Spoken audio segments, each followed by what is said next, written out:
Bonjour à tous, merci de nous rejoindre. Voici les principaux titres développés dans votre édition du 11 mars. Le général de corps d'armée Ahmed Gaïd Salah, vice-ministre de la Défense nationale, chef d'état-major de l'ANP, a effectué hier une visite de travail au niveau de l'École nationale préparatoire aux études d'ingénierat.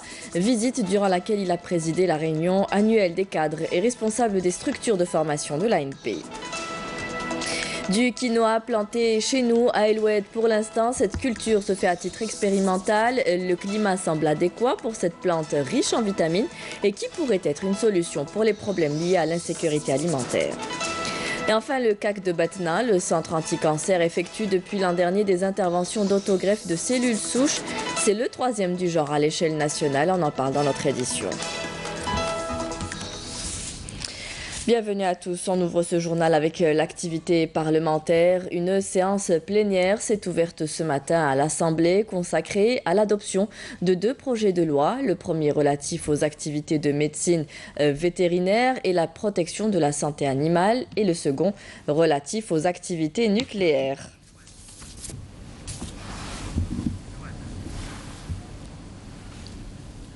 Je vous le disais en titre, El Oued s'est lancé il y a quelque temps dans la culture du quinoa. Cette plante riche en vitamines intéresse notre pays car elle peut être un complémentaire de la culture de blé et répondre aux problèmes de l'insécurité alimentaire. Sa culture est pratiquée actuellement à titre expérimental. Camélia Melal.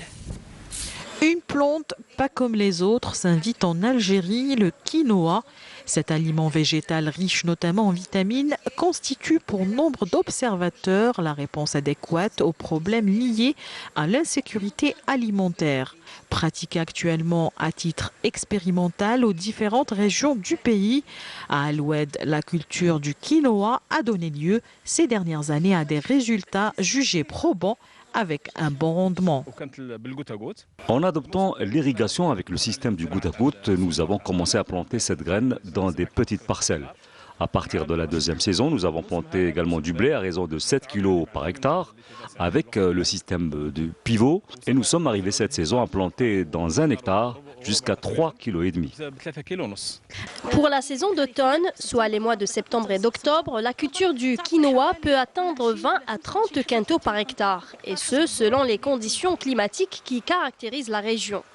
Autre son adaptation au milieu oasien, le quinoa se caractérise aussi par sa résistance à différents types de climats. C'est une plante qui peut être cultivée sur une terre acide. Elle résiste aussi à la sécheresse qui caractérise la région d'El Oued. Dans cette dernière, nous avons mené l'expérience et comme vous le constatez, la culture du quinoa a donné un bon résultat. Nous avons rencontré un seul souci, celui de la commercialisation de cette graine.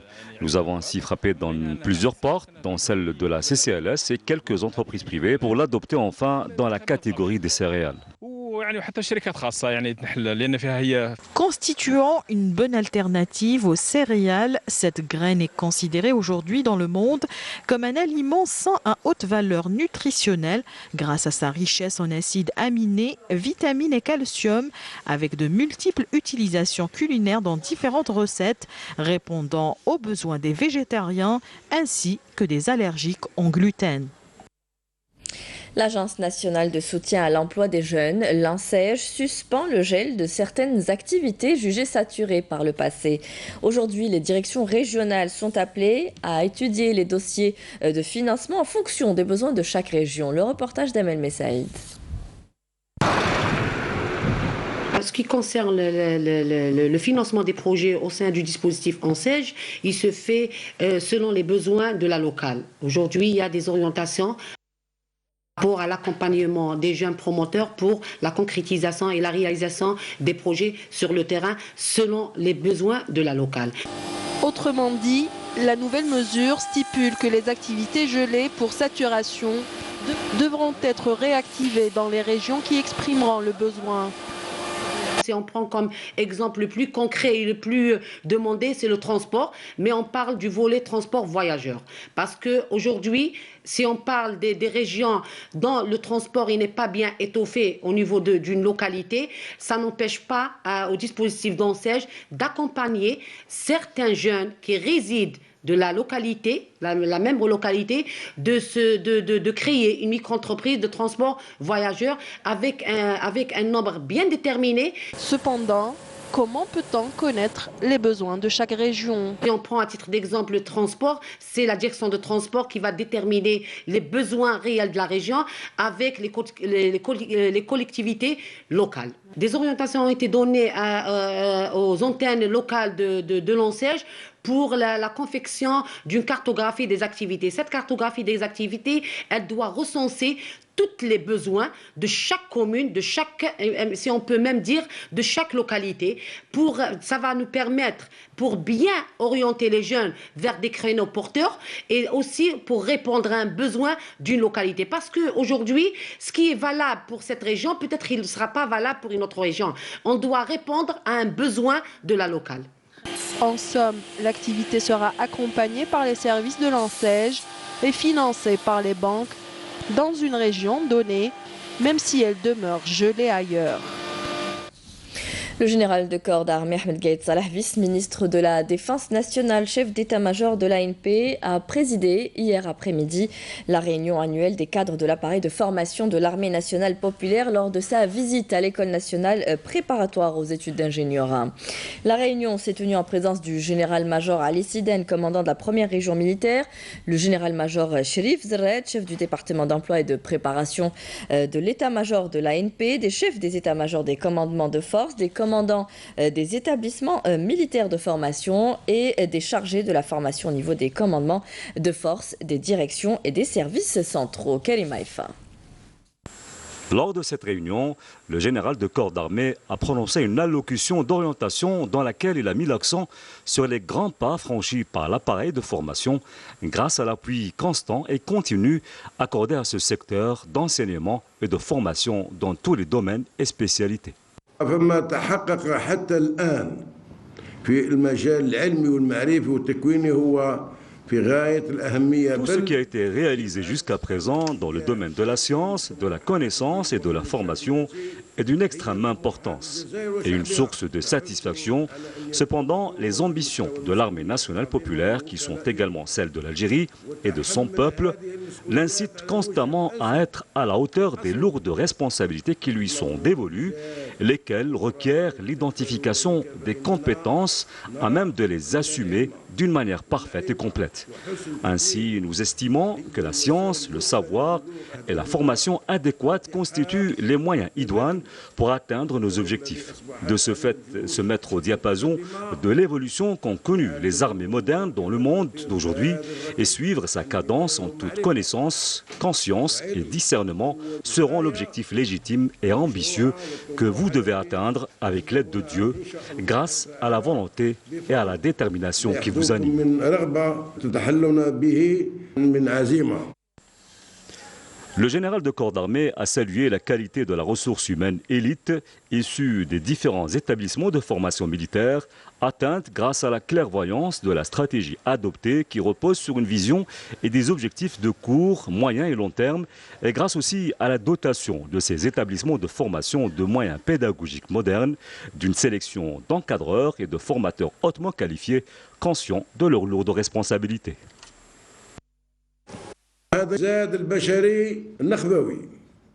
Cette ressource humaine élite par laquelle l'armée nationale populaire préservera ses principes et sa ligne de conduite considère le travail consciencieux et dévoué comme une valeur sacrée, mais également comme le meilleur moyen pour accéder à plus de puissance et davantage de développement dans tous les domaines et secteurs.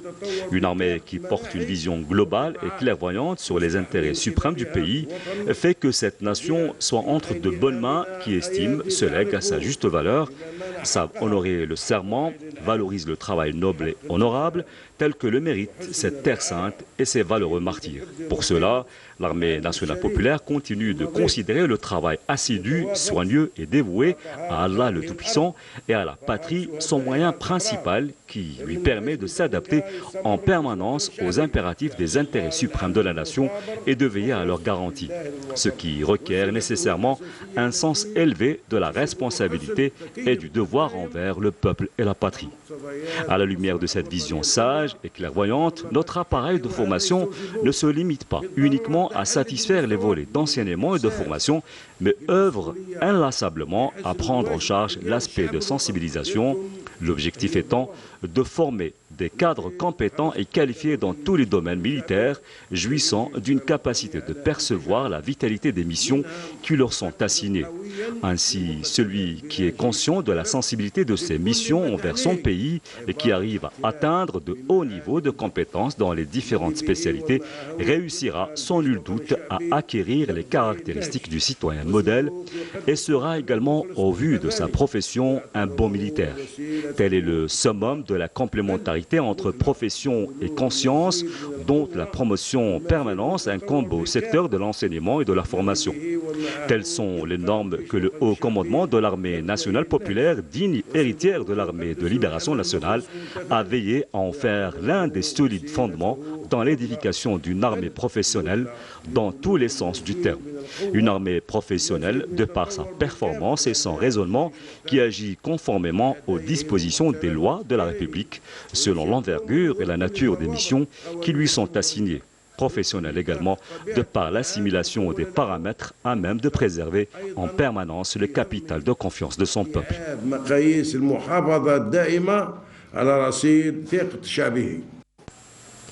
À l'issue de la réunion, le général de corps d'armée a suivi un exposé global sur la formation dans l'armée nationale populaire, présenté par le chef du bureau des enseignements militaires, ainsi que des présentations des commandants des établissements de formation et des chargés de la formation au sein des commandements de forces, des directions et des services centraux. Le centre des métiers et de l'artisanat de Bouira ouvre ses portes aux artisans, un lieu où les exposants peuvent s'échanger des contacts et les expériences. D'ailleurs, pour booster l'activité de l'artisanat, la Chambre des métiers de la région offre des sessions de formation au profit de ces jeunes entrepreneurs. Naïma Haouch. Mounia, jeune universitaire, a préféré travailler à son compte et ouvrir son propre atelier de couture au centre des métiers et d'artisanat. Un choix de carrière longuement réfléchi. Sur le papier, Mounia a couché son projet. Son sérieux et sa ténacité lui ont permis de relever le défi. J'ai décroché une licence en sciences de gestion, option comptabilité. Le jour où j'ai choisi de faire gestion, mon rêve était de créer une petite et moyenne entreprise dans la couture. Après avoir étudié et préparé le plan d'action, je l'ai présenté à l'ANSEJ et mon dossier a été accepté. J'avais beaucoup de chance et sincèrement, le traitement de mon dossier n'a pas duré longtemps.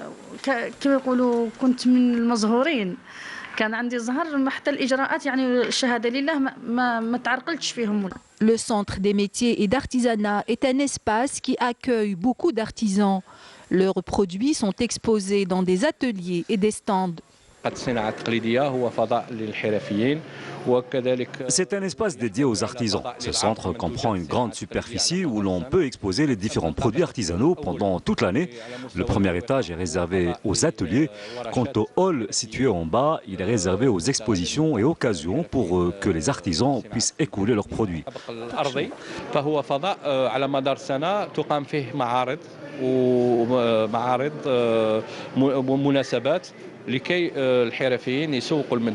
Bouira compte près de 7000 artisans activant dans différents domaines. Une plus-value pour la région pour booster la dynamique locale. Tébessa bénéficie d'un programme d'urgence destiné à renforcer l'alimentation en eau potable qui devrait se concrétiser avant l'été.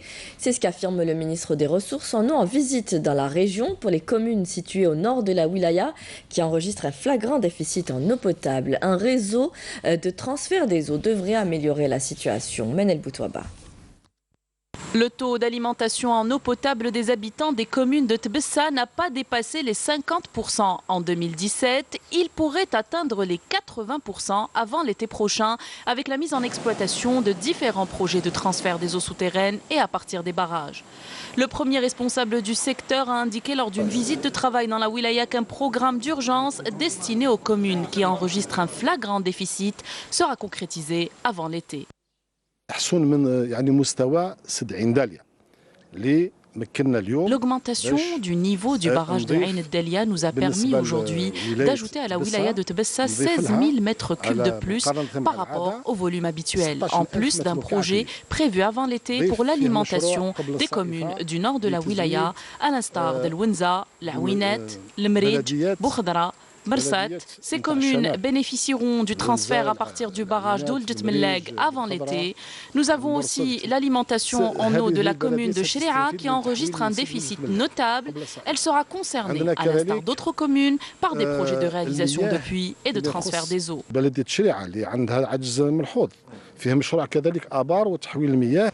Hossein Nessib a présidé entre autres la mise en exploitation du projet de transfert des eaux souterraines de la localité de Bekkaria vers la commune d'El Kouif. Il a annoncé à l'occasion la réalisation prochaine de 10 puits profonds dans plusieurs communes afin de rattraper le déficit en matière d'AEP.